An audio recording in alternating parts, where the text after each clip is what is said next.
கை கை என்ன விளையாட்டு? சிங்கம் வாழும் கை என்ன கை? குகை. கழுத்தில் அணியும் கை என்ன கை? நகை. அண்ணனின் செல்லக்கை என்ன கை? தங்கை. இரவில் உறங்க உதவும் கை என்ன கை? படுக்கை.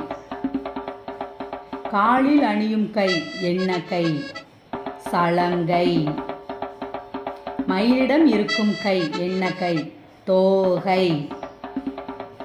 உதட்டில் வரும் கை என்ன கை? புன்னகை. காலையில் படிக்கும் கை என்ன கை? பத்திரிக்கை. தலையில் சூடும் கை என்ன கை? மல்லிகை. யானையின் கை என்ன கை? தும்பிக்கை.